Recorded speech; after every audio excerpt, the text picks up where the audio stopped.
अभी तो सरपंच, क्योंकि सरपंचों का जब चुनाव हुआ उस समय भी कुछ बातें हमने घोषित की थी। एक विचार ऐसा इस बार बना था कि ये सारे काम जनता के जो लिए काम किए जाते हैं उनको अधिक से अधिक पारदर्शी बनाना और जो काम ठीक न करे उसको जवाबदेह बनाना, इसका भी हमने एक अभियान लिया है। जितना पैसा हम भेजेंगे, चूंकि टेक्नोलॉजी का जमाना आ गया है तो टेक्नोलॉजी से हर चीज को मॉनिटर भी किया जा सकता है। वो समय अब खत्म हो गया कि जब कोई प्रधानमंत्री भी ये कहता था कि 1 रुपया ऊपर से भेजा जाता, नीचे 15 ही पैसे पहुंचते हैं। अब तो टेक्निकली 1 रुपया अगर भेजा जाएगा तो 1 ही रुपया खाते में नीचे जाएगा, बीच में कोई स्कोप नहीं है उसमें से कोई एक भी पैसा निकाल ले। तो इसलिए उस पारदर्शिता को लाने के लिए ई टेंडरिंग की व्यवस्था हमने शुरू की थी। और ई टेंडरिंग की व्यवस्था में एक लिमिट, जो कि पहले तो तकरीबन बड़ी राशि का काम सरपंच ई टेंडरिंग के बनाई करवाते थे, लेकिन इस बार एक लिमिट लगाई थी हमने पहले तो 2 लाख रुपए की, कि 2 लाख रुपए से नीचे के जो काम हैं वो लोग कोटेशन के आधार पर करा सकते हैं। 2 लाख या इससे ऊपर के काम सारे ई टेंडरिंग पर होंगे। अब थोड़ा विवाद हुआ कि नहीं 2 लाख रुपया बहुत कम है, इससे तो शायद एक गली भी नहीं बनती है, फिर हमें अलग अलग से छोटे छोटे काम कराने पड़ते हैं। उनकी मांग को ध्यान में रखते हुए, मांग तो बहुत ज्यादा थी, लेकिन हमने सब विचार विमर्श करने के बाद बहुत से सरपंचों से अलग अलग भी बात हुई, जनता के लोगों से भी बात हुई। सो फॉर सो अभी 2 दिन पहले हिसार में किसानों का एक मेला था, कृषि मेला। कृषि मेला में लगभग 10,000 से ऊपर संख्या थी जहां मेरा संबोधन हुआ। और मैंने खुल करके पूछा, मैंने कहा ये ई टेंडरिंग के विषय में हमको जो हमारा स्टैंड है ठीक है कि नहीं है। तो सब ने हाथ खड़े करके और खूब तालियां बजाकर कहा कि ये बहुत अच्छा स्टेप है, इससे भ्रष्टाचार भी रुकेगा, पारदर्शिता भी होगी, काम करने वाले लोगों को, नए लोगों को भरने का भी अवसर मिलेगा। वरना तो वही फिर अपने अपने लोग और घूम घाम के उन्हीं को काम मिलता, वही करते हैं, दूसरे नए आदमी को आने का अवसर मिलता नहीं है। तो ई टेंडरिंग के कई फायदे हमारे हैं। तो उसमें से मैं ये तो नहीं कह सकता कि हर एक सरपंच मान गया होगा, लेकिन अधिकांश सरपंचों ने हमारी बात मान करके और काम कराने शुरू कर दिए हैं। हमने इसमें थोड़ा उनकी डिमांड को ध्यान में रखते हुए अभी निर्णय लिया है कि ये 2 लाख की बजाय इस लिमिट को हम 5 लाख रुपया कर रहे हैं और 5 लाख रुपए तक के काम वो कोटेशन के आधार पर करेंगे। 5 लाख से ऊपर के काम सभी ई टेंडरिंग से होंगे। हाँ, 5 लाख तक के काम जो हमारी बातचीत तो सारे प्रतिनिधिमंडल से हुई है, उन्होंने उसको स्वीकार किया कि जो भी कोटेशन का काम होगा, लिमिट चाहे कुछ भी होगी, लेकिन उसका ऑडिट ये जरूर होगा। और ऑडिट का सिस्टम भी अब जिसको कहना चाहिए कि ऑनलाइन प्रणाली से ही होगा। ऑनलाइन प्रणाली से ही उसके जो एस्टीमेट हैं वो तैयार किए जाएंगे, ऑनलाइन उसकी एमबी भरनी होगी, बिल भी अपलोड होंगे, भुगतान जो है वो भी एक कॉमन पोर्टल से होगा। विषय आएगा रेट का। रेट्स 2 प्रकार के ये प्रचलित हैं। एक है HSR rates, Haryana scheduled rates. दूसरे हैं डीसी रेट्स। लोकल लेवल पर डीसी रेट शायद इसीलिए बनाए गए हैं कि हर जिले में इस प्रकार की चीजों के रेट थोड़ा डिफर करते हैं।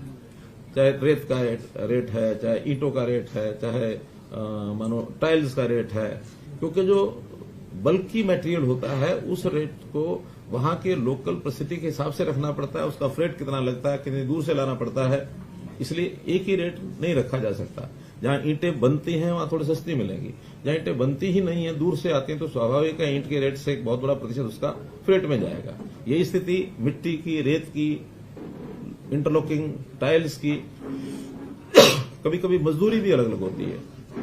कुछ स्थानों पर मजदूरी सस्ती होती है, कहीं कहीं एनसीआर एरिया में मजदूर महंगा मिलता है, तो उन रेट्स का थोड़ा डिफरेंस ये हमेशा रहता रहा है। इसमें अब उनकी मांग क्या थी कि इन रेट्स को रियल लेवल पर लाया जाए जो मार्केट रेट है।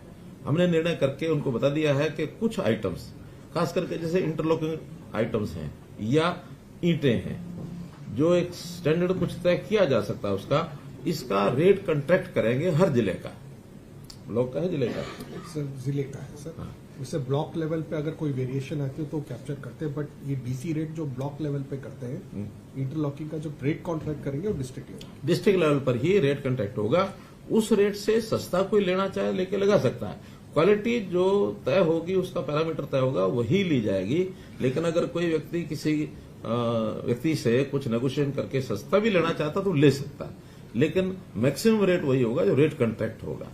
रेट कॉन्ट्रैक्ट में जो पार्टीज टेंडर करेंगी, जो उसमें पार्टिसिपेट करेंगी और रेट मैचिंग जो करेंगी L1 को, उनको सबको सप्लाई करने का अवसर दिया जाएगा। किसी से भी मटेरियल जो है वो लिया जा सकता है।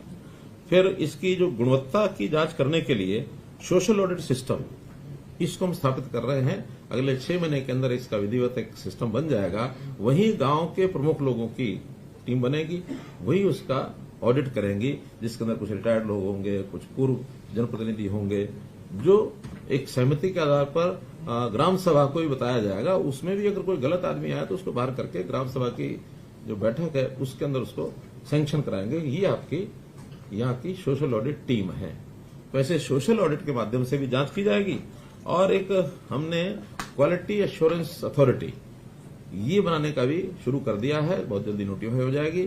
छोटे बड़े प्रदेश में जो भी काम है सबकी क्वालिटी को एक प्रकार से उसको सुनिश्चित करने के लिए ये जो क्वालिटी असेसमेंट अथॉरिटी होगी ये अपना मैकेनिज्म खड़ा करेंगे।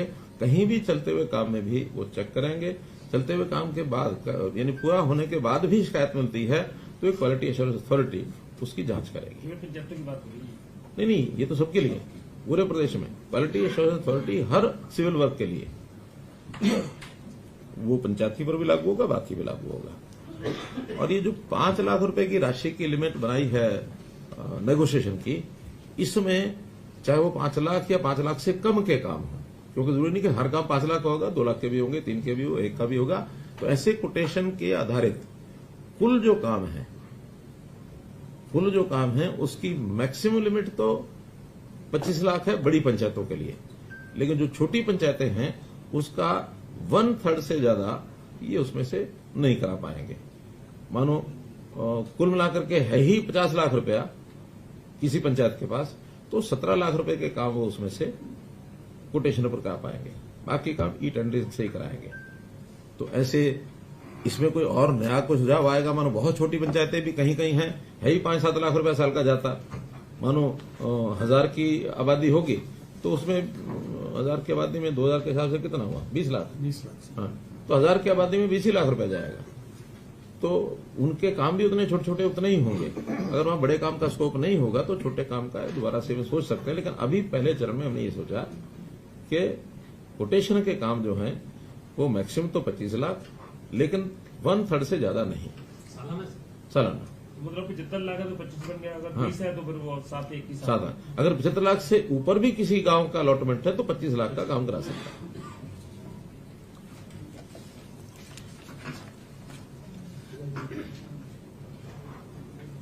भाई ये 1/3 नहीं है, हमारे निर्णय में ये 50% है। 50%। 50 यानी 50%। 50 और 25 आप बताइए, 50%। तो 20 का 10 कर सकते हैं। हाँ, 20 का 10 कर सकते हैं, 50 का 25 कर सकते हैं। Whichever is lower, sir. Whichever is lower. Whichever lower यानी अगर मान लो 1/3 के हिसाब से 30 होता तो 10 कर सकते हैं, लेकिन 50 होता तो 15 कर सकते हैं। थोड़ा लिमिट बढ़ जाती है इससे। 50% हो गया। हाँ, 50%। काम दोनों प्रकार के हैं, कुछ ई टेंडरिंग से होंगे, कुछ कोटेशन से होंगे। ई टेंडरिंग के जो काम होंगे उसकी क्वालिटी, उसका बाकी सब कोई भी शिकायत आएगी, उसकी क्वांटिटी क्वालिटी में किसी प्रकार की, उसकी जिम्मेवारी अधिकारी की होगी। जो हमारा इंजीनियरिंग डिपार्टमेंट है जो उसकी गुणवत्ता को यानी तकनीकी रूप से जो जिम्मेवार है, जो साइन करेगा, जो उसको फाइनल करेगा, वो उसकी होगी। लेकिन जो कोटेशन के ऊपर किए जाने वाले काम है इसकी जिम्मेवारी सरपंच की होगी, क्योंकि कोटेशन का काम सब उसी के ऊपर आधारित है। उसने किससे काम कराना है, कैसा काम हुआ, कैसे उसने मटेरियल लगाया, क्या किया, तो वो जिम्मेवारी सरपंच की होगी। इसलिए अब सोचना सरपंच ने और पंचायत ने है कि हम अपने इस काम को कोटेशन के आधार पर भी कराएं या ई टेंडरिंग में ही जाएं, जैसा उनको ठीक लगेगा। यानी जो मिनिमम 25 लाख वाला काम 5 लाख से नीचे या 50% वाला, उसमें भी अगर उनको लगता है कि हमें काम सेफली होने में दिक्कत नहीं आ रही तो करें। अगर उनको लगता है कि नहीं इसमें तो हमें ही कठिनाई आ रही है तो फिर ई टेंडर में चले जाए, छोटे काम भी चले जाए। तो 25 लाख तक भी टेंडरिंग में जा सकते हैं। जा सकते हैं, उससे नीचे वाले तो जा ही सकते हैं, उससे ऊपर नहीं जा सकते। 5 से नीचे वाला, 5 से ऊपर तो ई टेंडरिंग है। हाँ, 5 लाख से ऊपर के तो ई टेंडरिंग है ही है। एक विषय था कि इनको जो मानदेय हम देते हैं उस मानदेय को बढ़ाया जाए, तो हमने उसको भी अप्रैल से जो मानदेय उनको मिलेगा अब आगे 3000 रुपए से बढ़ाकर सरपंच के लिए 5000 रुपया किया है और जो पंच है उसका मानदेय 1000 से बढ़ा के 1600 रुपए किया है और इसको डीए रेट के साथ जोड़ दिया है। यानी जो बेसिक 3000 और 1000 है इसके ऊपर डीए, जैसे आज की डेट में वैसे तो डीए 40-42% ही है, 42%। हाँ, तो 42% के हिसाब से तो ये बनता है 4200 रुपया, लेकिन अभी हमने उसको 5000 कर दिया है। इसी प्रकार से 1000 का भी वो 1400 बनता है, उसको 1600 कर दिया है। तो ये डीए बढ़ते बढ़ते 60% से जब ऊपर हो जाएगा तब उनका उस डीए के हिसाब से जो उचित होगा वो फिर 5000 से भी ऊपर वो जा सकते हैं सरपंच, और ये 1600 रुपए से भी ऊपर जा सकते हैं। As per calculation of DA ये इनके रेट हर 6 महीने के हिसाब से वो बढ़ते जाएंगे। कार्यकाल कभी किसी का कितना ही हो, लेकिन अभी जो बेसिक 2016 के रेट से ये बढ़ेगा। 2026 में इसको फिर रिवाइज किया जाएगा। 10 साल बाद जैसे कर्मचारियों का होता है, हर 10 साल के बाद रिवाइज होता है, डीए चलता रहता है, बाद में 10 साल बाद डीए को मर्ज कर देते हैं और फिर बेस रेट 10 साल का दोबारा से शुरू होता है। तो हमने प्राय और भी जहां जहां इस प्रकार के विषय हैं, बजाय हर दिन कोई डिमांड रखे तो एक बार तय किया, फिर उसके बाद 10 साल तक डीए रेट्स। हमने तो इवन जो हमारे विधायकों की जो पेंशन है उसको भी डीए रेट्स के साथ जोड़ दिया है। ऐसे ही मिनिमम वेजेस एक्ट के अंतर्गत जो मिनिमम वेजेस तय होते हैं उसको भी डीए के साथ नहीं बल्कि उसको सीपीआई सर डीए भी सीपीआई के ऊपर लगभग वैसे ही होता है वो, हाँ। लेकिन वो टर्म अलग अलग है इसलिए। इसी प्रकार ग्राम सचिव की जो एसीआर लिखी जाएगी उस एसीआर पर भी सरपंच को अपनी टिप्पणी देने का अधिकार होगा कि उस ग्राम सचिव का व्यवहार कैसा है, उसके लिए एक रिमार्क्स के लिए, और वो रिमार्क्स देख करके ही उसकी एसीआर जो अधिकारी है उसको हिसाब से लिखेगा। फिर बिजली की जो बिलों के ऊपर 2% का हमने एक पंचायत कर लगाया है, उसको भी पंचायतों को रेगुलर 3 महीने में दिया जाएगा। अभी तक जो पिछला बचा हुआ है वो 1 अप्रैल 23 के बाद सब कैलकुलेशन करा रहे हैं, तुरंत पिछला जो एरियर है वो भी उनको मिलेगा आगे हर 3 महीने में, क्योंकि बिजली के जो बिल होते हैं वो उनसे लेने होते हैं। पंचायत घर का बिल है, कोई ट्यूबवेल का बिल है, कोई स्ट्रीट लाइट का बिल है, जो भी है ये सारे पंचायत से लेने होते हैं, और जो उनके एरिया में जितना भी बिल बनता है एग्रीकल्चर को छोड़कर उसका 2% उनको देना होता है, उनका दे होता है उनकी तरफ।